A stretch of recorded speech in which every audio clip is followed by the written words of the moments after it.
अरे भी test matches हो रहे हैं। पाकिस्तान का मैच हो रहा है वेस्ट इंडीज के साथ। 2 दिन की गेम हो चुकी है। लोग बहुत नाराज हो रहे हैं कि किधर हूँ क्या हूँ। दोस्तों शूटिंग वूटिंग चल रही होती है, थोड़ा चांस दे दो। टाइम नहीं मिल रहा होता, बट खैर टाइम निकाल के आ गए हैं दोस्तों के लिए। देखने को तो पाकिस्तान बहुत जबरदस्त सिचुएशन के अंदर बैठा हुआ है। 199 के ऊपर 2-3 आउट है, लेकिन आपस की बात है मैं बिल्कुल भी कॉन्फिडेंट नहीं हूँ भाई। ये जिस तरह आउट होते हैं ना, आप अभी भी, ये मेरा ख्याल में अभी भी कुछ बचत पुचत होगी। शानी भाई वैसे तो बड़े छाए पड़े, जितनी एजेस उनकी, इनके मेरे ख्याल में कुछ 30% रन तो एजेस के थ्रू आए होंगे जो इन्होंने इनिंग्स खेली है। पर चलो जो भी हो, रना बॉल चल, मतलब रना बॉल तो नहीं लेकिन काफ़ी स्पीड से वो इनिंग्स खेल रहे हैं, उसी वजह से हम 200 पे पहुंच गए।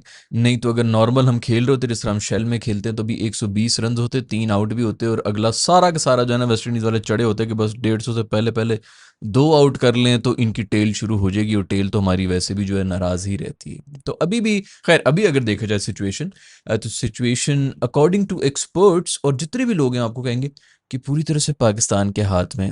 लेकिन मैं बिल्कुल भी ऐसा नहीं कहूँगा, क्योंकि वो एक सेशन आएगा और वो सब कुछ बहा के लेके चला जाएगा। आप 220 के ऊपर भी 3 आउट होना, तो 245 के ऊपर 7 आउट, कोई मतलब कोई बड़ी बात ही नहीं होगी। वीडियो का स्क्रीनशॉट ले लो, मैं तो अभी भी डरा हुआ हूं, और अभी ताज़ा टांगों के साथ आएंगे वेस्ट इंडियंस। अभी भी आखिरी 1 घंटे के अंदर हमने 2 विकेटें सी हैं।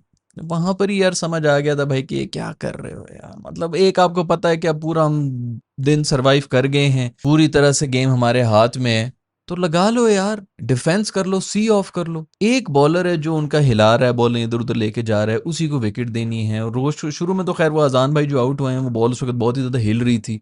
पता नहीं बाकी किस तरह बचे हुए थे, उनको खुद नहीं पता। इनसाइड एजेस के चौके खा रहे हैं, आउटसाइड एजेस। एक तो मेरे ख्याल में कोई कैच वैच भी कुछ स्लिपों में, स्लिप तो नहीं, पॉइंट पे खड़ा होता है क्या था मुझे अब याद नहीं है, लेकिन वो ड्रॉप भी किया था। तो इस तरह के पता नहीं कितने एजेस वेजेस स्लिपों के ऊपर से भी निकल के इन्होंने रन्स तो बना लिए हैं। बट दोस्तों आपस की बात है, हालात मुझे खराब ही लग रहे हैं। आई होप कि ऐसा ना हो। पहले दिन की जो हमारी बॉलिंग थी उसके अंदर वही लंगड़ी पेस अटैक हमारा चल रहा था बेहतरीन, या 136 की स्पीड के ऊपर सबसे ज्यादा तेज बॉल कराई थी पहले दिन हमने, वो भी नो बॉल निकली थी। मतलब जब जोर लगाया तो टांग भी आगे निकल गई, सारे जिस्म के हिस्से लाइन से आगे जाना शुरू हो गए, इतना जोर लग गया था। तो पेस पूस तो कहीं नहीं यार, क्यों नहीं डाल रहे। मैं अभी वैसे जो बॉलिंग अटैक है वो फिर भी बहुत बेहतर है। ये जो भी आए मोहम्मद अली ने, आपने देख लिया कि इसको भी हमने बाहर रखा होता टीम के अंदर, बड़ी अच्छी बॉलिंग उसने कराई, डिसिप्लिन। दूसरे दिन ही कराई, पहले दिन तो किसी को कुछ समझ ही नहीं आ रहा था। उसके बाद उन्होंने फिर थोड़ा सा क्रीज को यूज किए, थोड़ा सा वेरिएशन किए, लेफ्ट राइट इधर उधर, चौड़ा पतला, कहीं से कुछ करने की कोशिश कर रहे थे, जिस पर फिर आप अगर डिसिप्लिन के साथ बॉलिंग कराएं तो फिर आपको विकेट मिल ही जाती है। तो दूसरे दिन उन्होंने कुछ पकड़ लिया, इनफैक्ट बड़ा पकड़ लिया। अभी भी इससे भी और कम रन होने चाहिए थे। ये नहीं कि यार मैं कहूँ कि यार अच्छा भाई वो तो खुशी नहीं हो रहा। पहली बात तो ये कि फिर हमने इसका कैच ड्रॉप किया था। ये मोहम्मद अली के जो है 4 विकेटें हुई थी, उस मासूम की 5 हो जानी थी अगर हम फिर से क्रूशल कैच ना छोड़ते। वो फिर 90 मार के गए होप साहब, जो मेरे ख्याल में को 30-40 पे था जब उसका वो कैच ड्रॉप हुआ था। तो ये अच्छे खासे रन हो जाते हैं यार, कहाँ 250 रन और कहाँ 300 प्लस के, जो हम तो वैसे ही कांपना शुरू हो जाते हैं। ऊपर से फर्स्ट इनिंग्स, मतलब आखिरी दिन हमने बैटिंग करनी है, चौथी इनिंग्स हमने करनी है, तो उसके अंदर तो हमसे 200 भी चेज हो रहे, बड़ी बात होती है। बट खैर जो भी हो, अकॉर्डिंग टू मतलब जो क्रिकेट की नॉलेज रखते हैं और जो समझते हैं इस गेम को, उनके लिहाज से गेम बिल्कुल पाकिस्तान के हाथ में है, बल्कि पाकिस्तान जो है कमांडिंग पोजीशन में है। लेकिन ये मैं आपको बता रहा हूँ कि कोई कमांड नहीं है। हम कभी भी कांप के जो है वो तड़प के गिर सकते हैं, क्योंकि आखिरी 1 घंटे के अंदर 2 विकेटें देना, उसकी कुछ समझ नहीं आ रही। इमाम भाई जो है भाई, चलो अब इस बंदे को मैं क्या कहूँ यार, 60 रन उसने बनाए, अच्छे ही बनाए, लेकिन उसके बाद फिर इस तरह विकेट आपने थ्रो भी करनी है। बट इतना भी काफी है यार। एक ओपनर आपका 0 के ऊपर गया हुआ है, मैं तो वहीं पे कांपना शुरू हो गया था। मैंने कि इन्होंने 50 के ऊपर 3 दे देने हैं, लेकिन फिर भी बड़ी बात है, इमाम ने कुछ आके कर ली है। बॉबी भाई जो है वो 22-23 मेरा ख्याल में उन्होंने बनाए, उसके ऊपर वो चले गए हैं। लोगों गालियों का रुख आया कि नहीं आया मैं को देख नहीं रहा हूँ मीडिया शीडिया, लेकिन सारे जो है वो तो शुरू हो गए होंगे। स्पेशली पहले दिन के बाद तो सब शुरू हुए होंगे कि बाबर ने ये कर लिया, बाबर ने वो कर लिया, बाबर की कप्तानी है, बाबर की कप्तानी, वो सारा का सारा बस मिल गए उनको। अब ये बेसिकली ना इसी वजह से, खैर ये अब इसी वजह से ना फिर भी खामोश हो जाएंगे, क्योंकि अब सब एक्सपोज हो जाएंगे जब उन्होंने सारा की सारे तोपें जो है वो बाबर के ऊपर कर देनी है। बट खैर अभी भी आई एम श्योर बाबर के लिए बातें तो हो रही होंगी, या फिर छुप छुप के नैरेटिव बन रहा होगा किसी तरह, बस इसको जो है सड़े तो बहुत लोग हैं। बट पीसीबी का ये मास्टर स्ट्रोक है भाई। पीसीबी बिल्कुल आराम से बैठा रहेगा। अब अगर जीत गए तो बाबर के फैंस खुश हो जाएंगे, और अगर हार गए तो पूरी की पूरी दुनिया जो है सिर्फ बाबर को ही गालियां देगी। ये बाबर के फैंस होते हैं या बाबर के जो हेटर्स हैं उन्हीं के आपस में चल रहा है। और वो हेट का भी जो पूरा ट्रेंड है ये इंडिया से हमें तोहफे में मिला है, क्योंकि उनको तब चढ़ गई थी इसको कोहली से क्यों मिला दिए, वहां से शुरू किया था। और हमने तो हर चीज वही फॉलो करनी है जो इंडियंस कर रहे होते हैं। फिर जो उसको गाली दे रहा था उसको इंडिया की तरफ से जो है बड़ी जो है अटेंशन मिलना शुरू हो गई। तो यही समझते हैं कि बस यही फॉर्मूला जो, और अभी भी यही चल रहा है, लोग जो है बड़ा एंजॉय करते हैं, स्पेशली बॉर्डर के उस पार बहुत इंजॉय करते हैं बाबर को गाली पड़े। अब तो खैर वो खत्म ही हो गया, 3-4 साल से उसने परफॉर्मेंस ही क्या दी है। वो तो जब उसको बादशाह और किंग किंग कर लेगा से ये सब शुरू हुई थी। एक केस स्टडी होनी चाहिए। मैं पहले भी बड़ी वीडियो के अंदर बता चुका हूं कि वो एक पॉडकास्ट जिसने बाबर का करियर डुबो दिया, उसका पूरा इमेज बर्बाद किया, करियर तो चलो जो भी हो, पूरे का पूरा जो इमेज बर्बाद किया वो तभी हुआ जब किंग ऑफिशियल हो गया कि ये जनाब टीम के अंदर इसको किंग बोलते हैं। मतलब बाहर फैंस वैंस तो बोलें तो लोग कहते थे यार बकवास ना करो ये, वो बाबर खुद भी आके उसको जो भी पीआर शेयर कहते थे कि भाई बोल दो खुद कि मेरा कोई कंपैरिजन नहीं है कोहली के साथ किसी के साथ, ये वो जो कि हर कोई कहता है।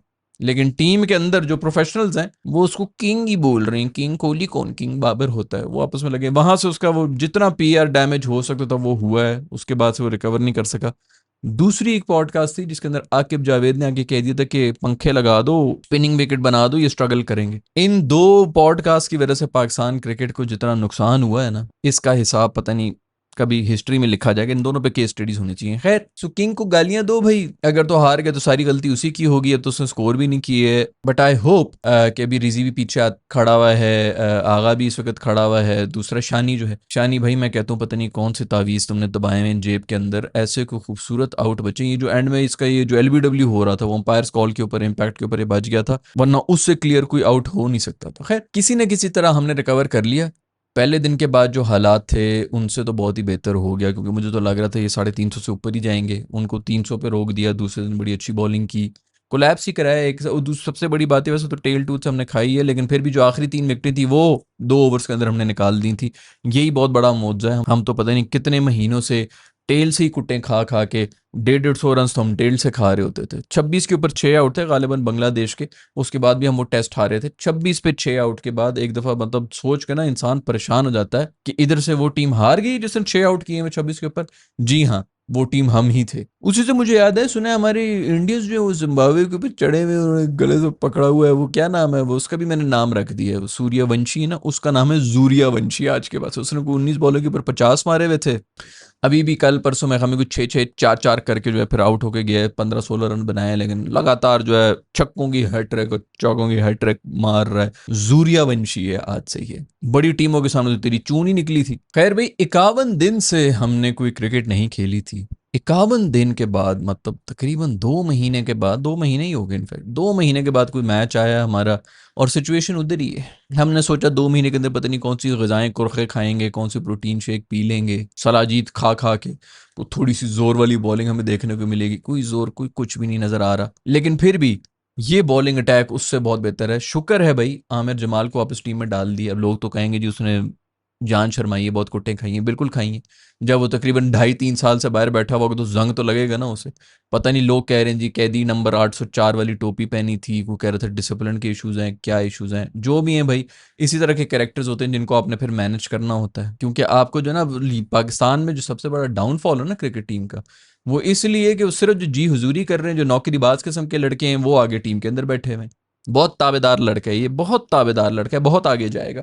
उनको हमने रखा हुआ है। जो कैरेक्टर्स हैं जो थोड़े मुश्किल होते हैं डील करने में, उनको हम बाहर निकाल देते हैं। और ये जो मुश्किल होते हैं डील करने में, असल तो प्लेयर्स यही होते हैं ना, वो फिर अगली टीम के लिए भी मुश्किल होते हैं। प्रेशर में भी वही जो है शाइन कर रहे होते हैं, क्योंकि दिमागी तौर पर थोड़ा पागल होता है आदमी, उसको डील करना आसान नहीं होता। तो उसको हमने डील नहीं करना था। अब उसको खैर वापस शुक्र है कि टीम के अंदर आ गया है। ऑस्ट्रेलिया में जैसी परफॉर्मेंस इसने दी थी उसके बाद इसका टीम से इतना अरसा दूर रहना मेरी समझ से तो बाहर है। तो मुझे वैसे तो ओवरऑल अच्छा लग रहा है, टीम कॉम्बिनेशन भी अच्छी लग रही है, बिल्कुल ठीक है। सॉलिड बैटिंग भी है हमारी, ऑलराउंड भी आपके पास जो है वो ऑप्शंस हैं, और बॉलर्स भी अच्छे हैं। हाँ इसके अंदर एक कमी है कि कोई एक एक्सप्रेस बॉलर होना चाहिए था।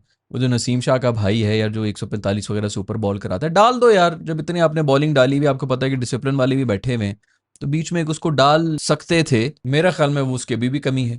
खैर आकिब भाई ने पिछले यही 2 महीने के अंदर वो बहुत ज़्यादा पॉडकास्ट पे बैठे रहे हैं जिनके अंदर जो उनसे क्वेश्चन पूछने वाले हैं, वो भी ऐसे ही लग रहा है कि आकिब भाई ने खुद जो है उसी वगैरह लिख के यूं पर्ची नीचे की है कि ये वाला पूछ, अब ये वाला पूछ, उस तरह के क्वेश्चन उनसे पूछे गए हैं। हम तो सभी बच्चे हैं भाई, हमें क्या पता इन सब चीज़ों के बारे में। ये जो पिछली जनरेशन थी ना हमारी, ये जो हमसे ऊपर वाले थे, वो अभी भी समझ रहे हैं कि ये अवाम जो है वो फुद्दू है। उनको कुछ पता नहीं है कि पिछले 10-15 साल के अंदर डिजिटल मीडिया के लोग जो हैं वो कहाँ से कहाँ पहुंच गए, पूरी दुनिया का कंटेंट कंज्यूम हो रहा है। पहले तो सिर्फ पीटीवी देख रहे थे तो हमें लगता था सिर्फ यही एक असली सच्चा कंटेंट यही होता है, पूरी दुनिया का कंटेंट अब कंज्यूम हो रहा है। और ये जो अभी जो नई जनरेशन है, ये तो अब लोगों को बड़ा अच्छा लगता है, जो भी तो होते हैं जी जेनजी, ये जेनजी, वो बहुत तेज है, बहुत आगे पहुंच गए हैं। हम जो है 15-17 साल की उम्र में हमारे पास जितनी नॉलेज थी ना, उससे 3 गुना ज्यादा नॉलेज है। वो नुकसानदेह भी हो सकती है, मैं ये नहीं कह रहा कि बड़ी अच्छी बात है, लेकिन कम से कम नॉलेज इनके पास हमसे बहुत ज्यादा है। तो ये जो बड़े लोग बोल रहे होते हैं ये हो गया वो हो गया, इनको बेवकूफ बनाने की कोशिश करते हैं, अब आप बेवकूफ नहीं बना सकते। फौरन पता चल जाता है कि क्या चीज जेन्युइनली हो रही है, क्या ऑर्गेनिक है और क्या नहीं हो रही। तो ये हमेशा से चलता है। हम लोग भी, हमारे जो बड़े थे वो हमें फुद्दू समझते रहे, अब हमारे वाले जो लोग हैं वो जेन जी को फुद्दू समझ रहे होते हैं कि ये बिल्कुल ऐसी कोई बात नहीं है भाई, वो हमसे बहुत आगे, हमसे बहुत तेज हैं, और एडमिट करने में कोई बुराई नहीं है। लेकिन जैसे मैं पहले भी कहता हूँ कि नॉलेज सिर्फ गेन नहीं करनी होती, विजडम, विजडम को मैं ज्यादा हायर रेट करता हूँ। वो एक अनपढ़ आदमी के पास भी हो सकता है और एक पीएचडी स्कॉलर के पास भी नहीं हो सकता। मतलब उसके पास नॉलेज तो बहुत हो सकती है, लेकिन विजडम जो है वो सिर्फ नसीब से ही मिलता है। वो खामोश रहने से बेसिकली मिलता है, सुनने से मिलता है, एक्सपीरियंस से मिलता है। ये सोचना कि जी हम इनको बेवकूफ बना देंगे जिस किस्म की हरकतें कर रहे थे पिछले 1 महीने के अंदर हमारे, ये आप जेन जी को जो है बहुत ईजी ले रहे हैं, ऐसा कुछ भी नहीं है। हमारी जनरेशन जो है वो इतना कुछ सीख गई, तो ये भी कि जो बच्चे टीनेजर्स वगैरह आ रहे हैं, ये तो पैदा ही सीखे हुए हैं, इनसे आप अब जो है इन किस्म की हरकतें नहीं कर सकते। खैर, उन्होंने एक क्लेम दिया था आके भाई ने कि हम कोई 145-50 वाले जो है तैयार कर रहे हैं, उनको इस वक्त जो है रोटी खिला रहे हैं। वो जो लड़का है मैं उसका नाम भूल जाता हूँ हर दफा यार, वो जो पतला सा लड़का है उसके बारे में ये कह रहे हैं कि बहुत पतला है। खुद उनकी सेहत देखी थी आके भाई की, जब वो आके खेल रहे थे हमारी टीम के अंदर। ये वो जमाना है जब इनको पता भी नहीं होगा कि वेट उठा लगाया किस तरह जाता है, उठाना तो अलग बात है, इनकी फिटनेस वगैरह जो है इनको बड़ा पता है, डाइट का भी इनको पता था। ये उस वक्त क्रिकेट खेल रहे थे, ये सब चीजें। वो लड़का लेकिन अभी बहुत पतला है, वो भी फास्ट बॉलिंग नहीं कर सकता। वेरी गुड जी, उनको बेहतर पता, हमें क्या पता। आकिफ, आकिफ की मैं बात कर रहा हूँ, वो गोरा जो आया था, कस्टन जो था, उसी ने इसको हाईलाइट किया था, नहीं तो किसी को पता भी नहीं चलना था कि कौन आकिफ कौन क्या है। ये सिर्फ एक उसी वजह से हाईलाइट हुआ था। उसका बेचारा परफॉर्मेंस भी दे रहे हैं, लेकिन नहीं नहीं, पतला है वो भी। जो चर्बी से भरे हुए गैंडे रखे हुए हैं, उनके बारे में क्या ख्याल है? या तो बंदा कहे ना बड़ा मसल, और कौन से मसल मास, एक शोएब अख्तर के अलावा और कौन से आपको ऐसे मिलेंगे बंदा कहे ओए हो जिसामत देख रहे हैं। ये मैग्रा शग्रा ब्रेटली वगैरह जो है सब एथलेटिक फिजिक वाले थे। खैर, इनको बेहतर पता है भाई, ये लोग क्रिकेटर हैं, इन्होंने क्रिकेट खेला हुआ तो उनको ज्यादा बेहतर पता है। पहली इनिंग्स के अंदर मैं नोट कर रहा था, मेरे पास कोई नंबर शंबर तो नहीं है, लेकिन मैंने नोट किया था कि 2-1 रिव्यूज तो मैंने देखे थे जो कि निहायत गंदे रिव्यूज थे और जाया हो गए थे। और क्यों जाया हुए हैं? क्योंकि पीछे हमारे रिजवान साहब आ चुके हैं, वो उनका ये मसला हल ही नहीं हो रहा। मुझे ये चौथा साल है मैं बोल रहा हूँ इस बंदे के रिव्यूज निहायत गंदे। वो इसलिए जब आपका अपना कोई ओपिनियन ही नहीं होता, आपने हाँ में लानी है। वो आगे बॉलर अगर चढ़ रहा है, आउट है, आउट आउट है ना, हाँ जी आउट है, कप्तान आगे आउट है, आउट है, आउट है, हाँ। अच्छी बात तो यही है ना कि आप उस वक्त हाँ में ला लें, ये ईजी वे होता है। जब आप कह देना कि नहीं है भाई मुझे पता, ये तभी होता है जब आप कॉन्फिडेंट होते हैं। जब हमें कॉन्फिडेंस की कमी हो फिर आपने क्या ही बताना है। फिर जो है गंदे रिव्यूज में देख रहा था, ये बड़े क्रूशल होते हैं स्पेशली टेस्ट मैच के अंदर। खैर भाई, ये है स्टोरीज। ऑन पेपर 199 पे 3 आउट है पाकिस्तान के, 2 दिन का खेल हो चुका है। पाकिस्तान को यहाँ से जो एक अच्छा लीड लेके जाना चाहिए, लेकिन ये होता, मैं तो वैसे ही डरा हुआ हूँ, पता नहीं है कर सकेंगे नहीं कर सकेंगे। वो एक सेशन जो कि आता है जिसके अंदर ऐसा कोलैप्स होता है कि बस उसको धोने में लग जाते हैं, जो हमने पिच के बीच में किया होता है। दूसरी बात यह है कि कहीं हमने अगर लीड ले भी ली तब भी मैं कॉन्फिडेंट नहीं हूँ, क्योंकि चौथी इनिंग्स के अंदर हमने क्या करना है, वो कोलैप्स तो कहीं ना कहीं आना ही आना है। सो क्या होगा क्या नहीं होगा, आप अभी 150 रन की लीड लें और फिर तकरीबन 110-120 का टारगेट ले लें तो तब मैं खुश हूँगा। अदरवाइज टेस्ट मैच, वो भी पाकिस्तानी टीम के साथ, कभी सोचना भी मत दोस्तों। आपका जो भी ओपिनियन है नीचे कमेंट्स में लिख के बता दो। I will see you in the next video. Bye.